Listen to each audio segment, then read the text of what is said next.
सभी साथियों का स्वागत है हमारे YouTube चैनल मैथ्स क्लास में।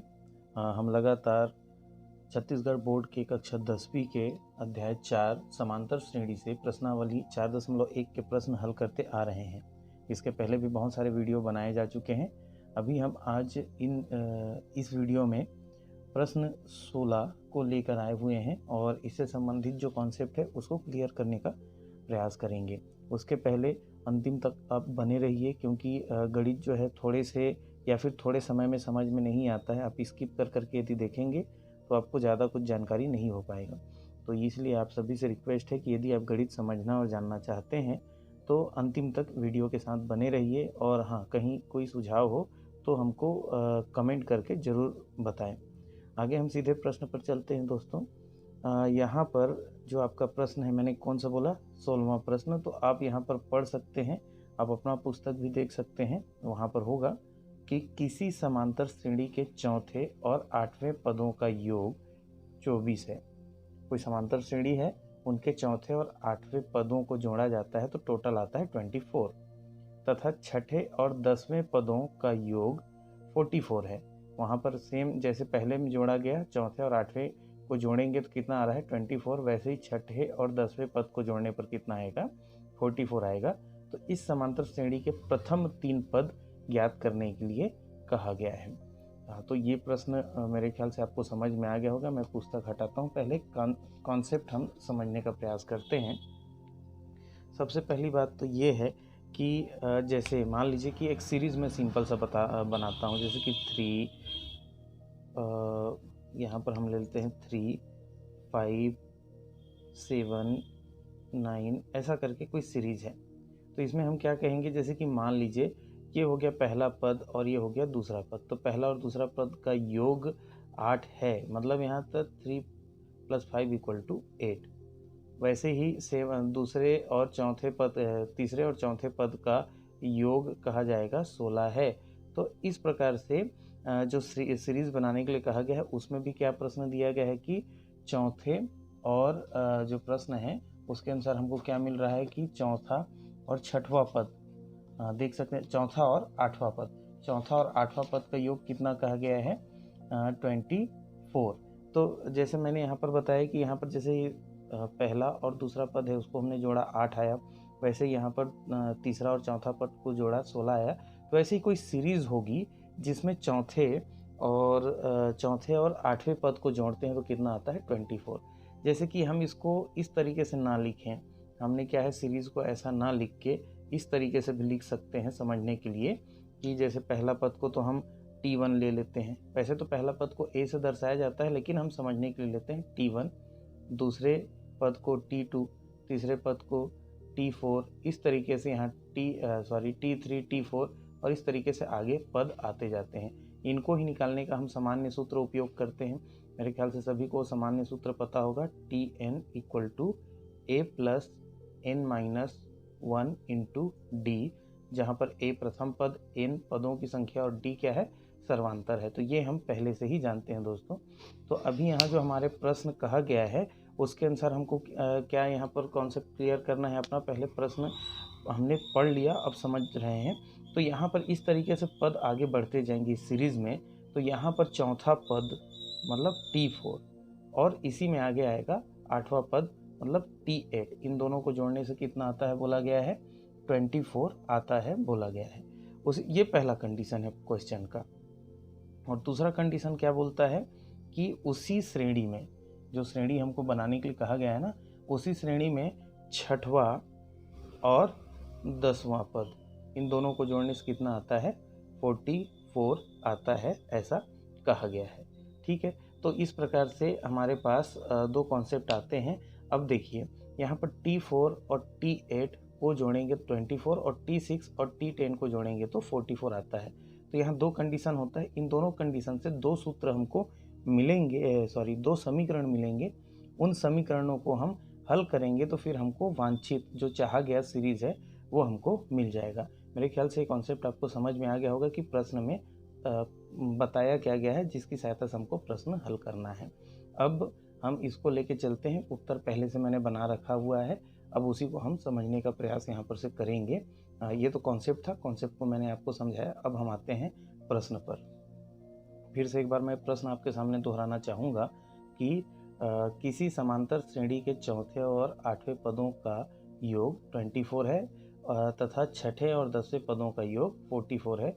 इस समांतर श्रेणी के प्रथम 3 पद ज्ञात कीजिए। अच्छा, अब एक और चीज़ यहाँ पर बता देता हूँ मैं आपको।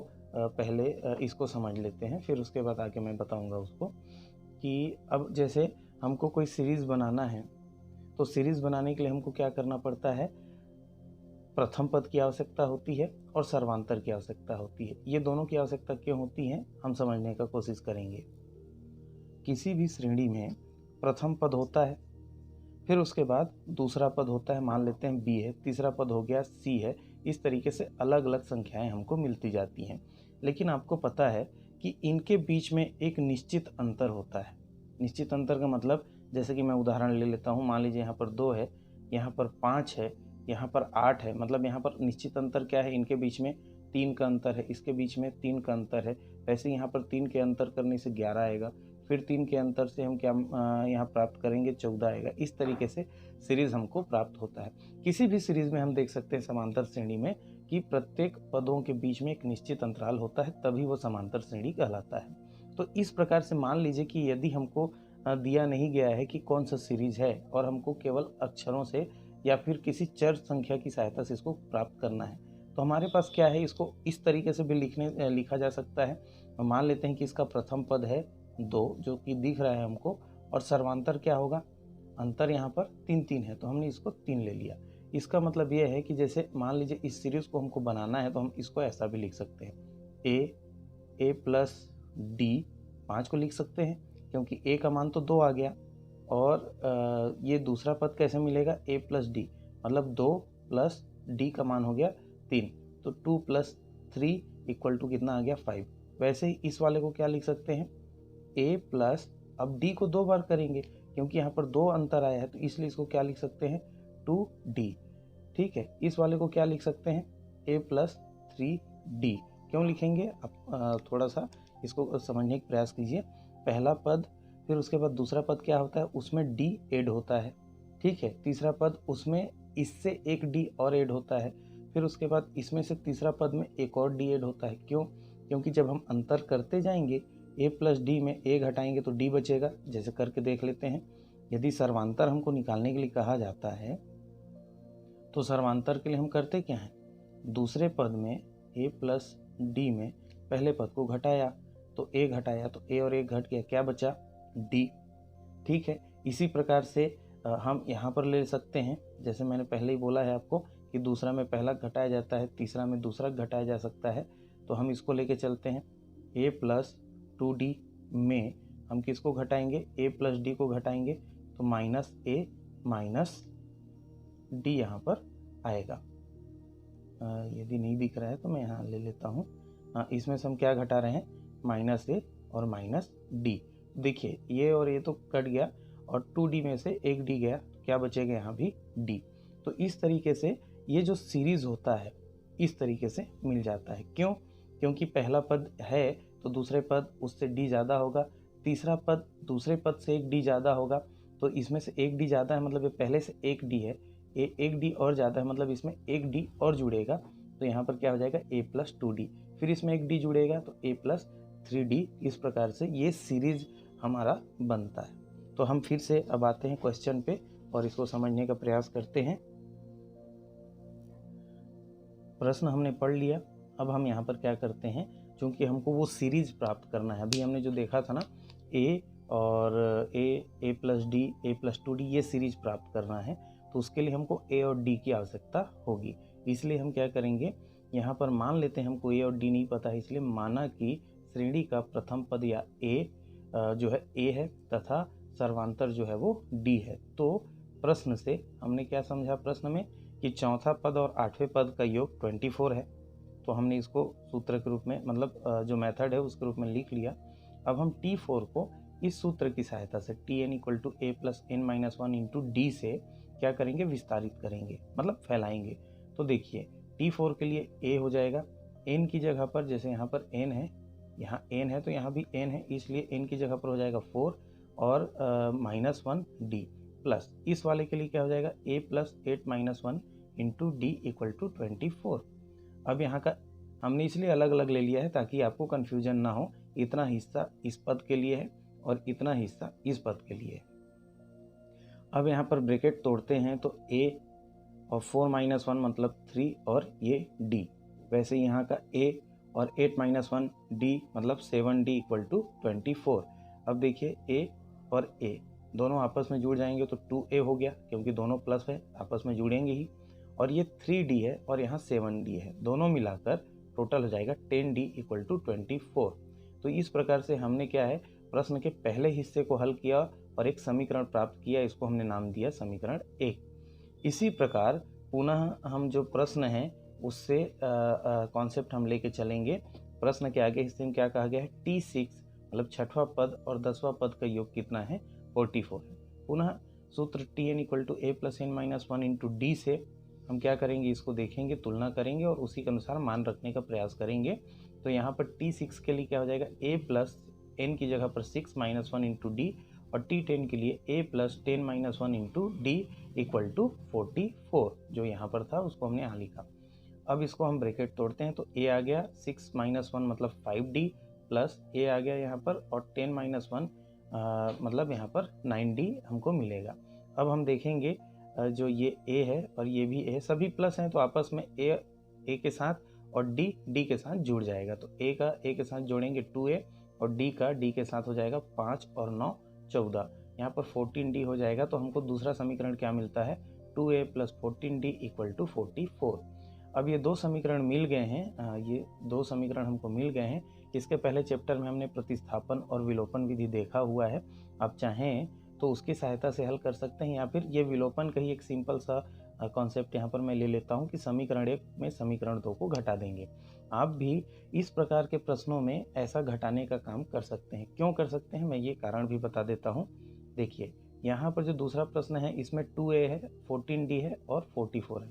यहाँ पर भी जो प्रश्न है इसमें 2a है, 10d है और 24 है। यहाँ पर देख सकते हैं 2a इसमें भी है, 2a इसमें भी है। यदि डायरेक्टली घटा देते हैं तो 2a से कट जाएगा, इसलिए हम क्या कर देते हैं, समीकरण 1 में समीकरण 2 को घटा देते हैं। तो ये समीकरण 1 हो गया हमारा 2a प्लस 10d। अच्छा ये भी याद रखेंगे कि ये लेफ्ट हैंड साइड वाला लेफ्ट हैंड साइड से ही घटेगा और ये राइट हैंड साइड वाला राइट हैंड साइड वाले से ही घटेगा।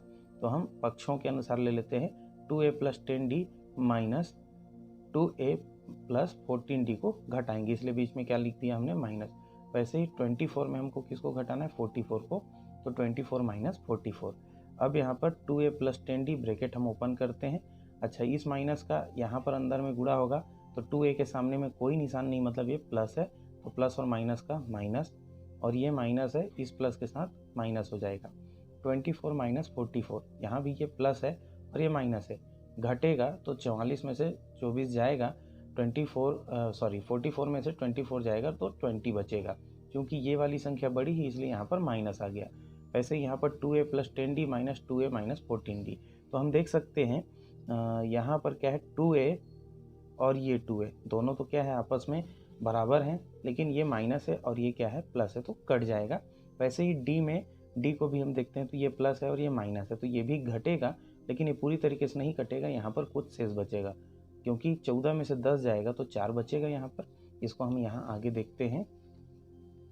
हाँ यहाँ पर देख लीजिए 2a plus 10d minus 2a minus 14d, तो ये 2a जो है इस 2a से कट गया, और 10d माइनस 14d मतलब यहाँ पर minus 4d equal to minus 20 मिलेगा। अब हम देख सकते हैं इधर भी माइनस है, इधर भी माइनस है, हम इसको कटा देंगे तो ये जो है प्लस हो जाएगा और 4d इक्वल टू 20 हमको मिलेगा। चूँकि हम जानते हैं कि 4 और d के बीच में कोई निशान नहीं, मतलब गुणा हुआ है, पक्षांतर करेंगे तो d इक्वल टू क्या हो जाएगा 20/4, और फिर यहाँ 4 एकम 4 और 4 पंचे 20, तो d का मान आ जाएगा 5।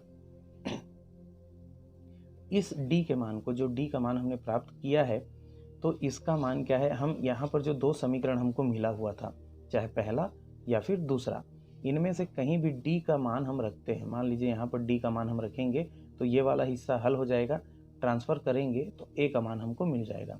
वैसे ही या तो इसमें मान रखेंगे d की जगह पर, और डी का जो मान रखेंगे उसके साथ ये हिस्सा हल हो जाएगा, ट्रांसफ़र करेंगे तो ए का मान मिलेगा। मैंने क्या किया है यहाँ पर डी के मान को समीकरण 1 में रखा है, यहाँ पर लिखा भी है डी के मान को समीकरण 1 में रखने पर तो 2a plus 10 into 5 equal to 24। आप समीकरण 1 देख लेंगे, समीकरण 1 क्या है हमारा 2a plus 10d equal to 24 है। तो इसमें हम क्या कर रहे हैं, मान रख रहे हैं, तो 2a की जगह पर 2a हो जाएगा, 10 हो जाएगा यहाँ पर, और d की जगह पर चूंकि d 5 आया है तो d की जगह पर हम 5 रखेंगे और 24। 10 का 5 से मल्टीप्लाई हो जाएगा, गुणा हो जाएगा, 50 आ जाएगा यहाँ पर। तो 2a प्लस 50 इक्वल टू 24। हमको a का मान ज्ञात करना है, इसलिए 50 को हम क्या करेंगे, ट्रांसफ़र करेंगे। तो 24 माइनस 50, यहाँ पर क्या बचेगा 2a, और 24 माइनस 50, 50 में से 24 घटेगा, 26 आएगा, चूँकि 50 बड़ा था इसलिए माइनस यहाँ पर बचेगा। हमको a का मान ज्ञात करना है, तो हम देख सकते हैं 2a है तो 2 का इधर क्या हो जाएगा, भाग हो जाएगा, आपको पता है क्यों होगा। अब फिर उसके बाद 2 एकम 2 और यहाँ पर 13 से कटेगा तो a इक्वल टू -13 हमको मिल गया। तो हमको जो इम्पोर्टेंट चीज़ें हैं d मतलब सर्वांतर और a मतलब प्रथम पद प्राप्त हो गया। अब हमने प्रश्न के शुरू में ही समझा था कि समांतर श्रेणी प्राप्त करने के लिए हमको क्या एक सीरीज बनाना होता है, तो a plus A D plus a2d plus a3d, d क्या होता है, बढ़ते जाता है। तो इस प्रकार से सीरीज हम बनाएंगे। तो यहाँ पर चूंकि हमको a का मान -13 मिला है, तो जहाँ जहाँ भी a है वहाँ -13, और जहाँ जहाँ भी d है वहाँ पर d का मान कितना मिला है 5, वो हम रखते जाएंगे। तो यहाँ पर हमने रखा a की जगह पर -13, इस a की जगह पर -13 और d की जगह पर +5। वैसे यहाँ पर रखा a की जगह पर -13 प्लस 2 की जगह पर हमने रखा 2 और d की जगह पर रखा 5।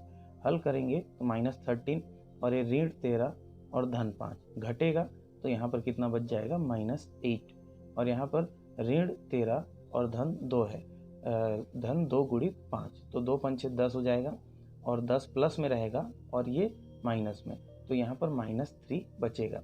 ऐसे ही आगे हम हल करते जाएंगे तो यहाँ 2 आएगा और भी अलग अलग पद आएंगे। लेकिन हमारे प्रश्न में क्या कहा गया है, इस प्रकार श्रेणी हमको क्या पूछा गया है कि श्रेणी के प्रथम 3 पद ज्ञात करने के लिए कहा गया। तो प्रथम 3 पद, ये तीनों पद ही हमारे उत्तर होंगे। तो इसलिए हम इन तीनों को चुन के यहाँ पर लिखेंगे और इस प्रकार हल लिखेंगे कि इस प्रकार श्रेणी के प्रथम 3 पद होंगे -13, -8, -3।